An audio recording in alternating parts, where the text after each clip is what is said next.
Hi everyone. क्या आपका बच्चा बहुत जल्दी बोर हो जाता है और इस चीज से आप बहुत ज्यादा परेशान हो?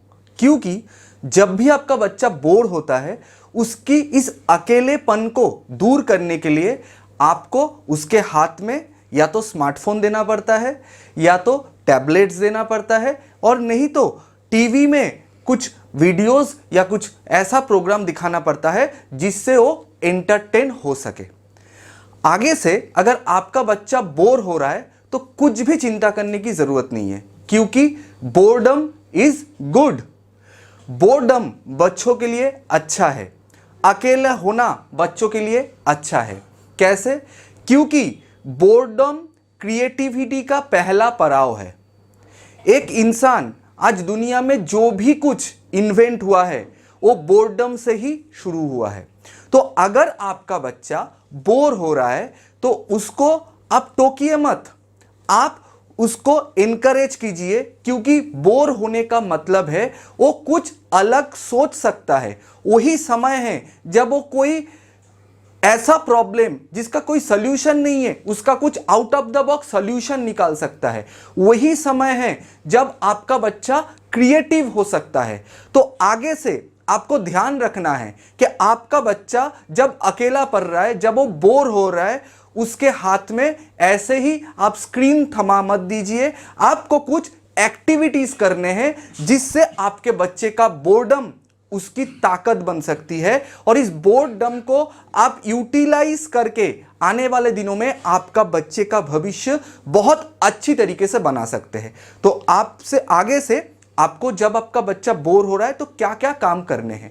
पहला जो आप चीज कर सकते हैं, जब भी आपका बच्चा बोर हो रहा है तो आप उसको किसी इंडोर गेम में इन्वॉल्व कीजिए। जरूरत पड़े तो आप उसके साथ खुद उस इंडोर गेम को खेलिए। बहुत तरीके के गेम हैं, लेकिन ऐसे इंडोर गेम, माइंड गेम्स जो आपका बच्चा जितना ज्यादा खेलेगा उसका क्रिएटिविटी और ज्यादा बढ़ेगा। दूसरा, आप बच्चों को लेके नेचर में चले जाइए।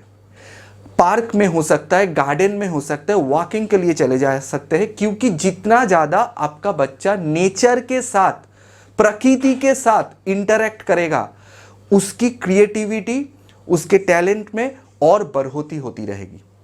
तीसरा, आप क्या कर सकते हो, आपके बच्चों का कोई एक्सरसाइज रिजीम टाइमिंग बना सकते हो या तो आउटडोर स्पोर्ट्स में उनको एंगेज कर सकते हो। जब भी आपको बोर लग रहा है, उसके बच्चे को बोर लग रहा है, तो उसको आप कोई आउटडोर स्पोर्ट्स में एंगेज कर दीजिए।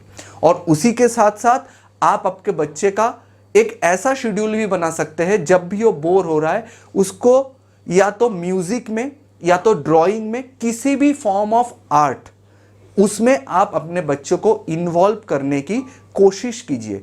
हर किसी बच्चे का अलग अलग फील्ड में इंटरेस्ट होता है। आपको पहचानना है आपके बच्चे का इंटरेस्ट कौन से फील्ड में है।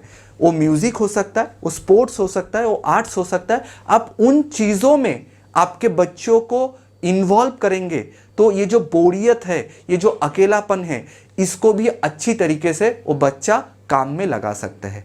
और आखिरी जो बहुत इंपॉर्टेंट चीज है, आपके बच्चों को आपको बुक्स पढ़ने के लिए देना है। आपके बच्चे के अगल बगल में उसके खेलने के लिए खिलौना हो या ना हो चलेगा, लेकिन उसको पढ़ने के लिए बहुत सारी किताबें होनी चाहिए। मैं स्कूल की किताब के बारे में नहीं बात कर रहा हूं। हर एक उम्र के लिए, हर एक सेगमेंट के लिए अलग अलग बच्चों के किताब होते हैं। आपके बच्चों के पास ऐसे हर एक सेगमेंट का किताब होना चाहिए। और आपका बच्चा जितना किताब पढ़ेगा उतना वो आगे जाके ग्रो करेगा, क्योंकि इसका और कोई दूसरा ऑप्शन है ही नहीं, दूसरा रेमेडी है ही नहीं। क्योंकि जो बच्चा जितना ज़्यादा पढ़ेगा, जितने ज़्यादा आउटर नॉलेज वो ले पाएगा थ्रू बुक्स, वो आगे जाके उतना आगे बढ़ेगा। क्यों? क्योंकि एक कहावत है, रीडर्स आर द लीडर्स। जो पढ़ते हैं वही दुनिया को आगे लेके जाता है। तो आपका बच्चा आने वाले दिनों में एक खास इंसान बनेगा, एक बहुत ऊंची मुकाम पे पहुंचेगा। इसके लिए उसकी इस बोर्डम को, इस अकेलेपन को भी काम में लगाना है। उसके लिए ये जो छोटी छोटी चीज़ें मैंने बताया है, इन चीज़ों के ऊपर अमल कीजिए। ये मेरा दावा है कि इसका अच्छा बेनिफिट आपको और आपके बच्चों को ज़रूर मिलेगा। तो आज के लिए हम लोग यहीं पे विदा लेना चाहेंगे। बहुत जल्दी दूसरे वीडियो में आपसे फिर से मेरी मुलाकात होगी। धन्यवाद, थैंक यू। अगर ये वीडियो आपको अच्छा लगा है तो लाइक बटन ज़रूर दबा दीजिएगा और सब्सक्राइब ज़रूर कीजिएगा। और आपको अगर इन चीज़ों के बारे में और जानना है और ऐसे कुछ टॉपिक्स है जो आप अपने बच्चों के लिए जानना चाहते हो, उन चीज़ों का जिक्र ज़रूर कमेंट बॉक्स में कीजिए। कमेंट के ज़रिए आपका हर एक मैसेज हम लोग पढ़ेंगे और उन्हीं के ऊपर हम लोग आने वाले दिनों में भी नए तरीके से वीडियो को तैयार करेंगे। Thank you everyone.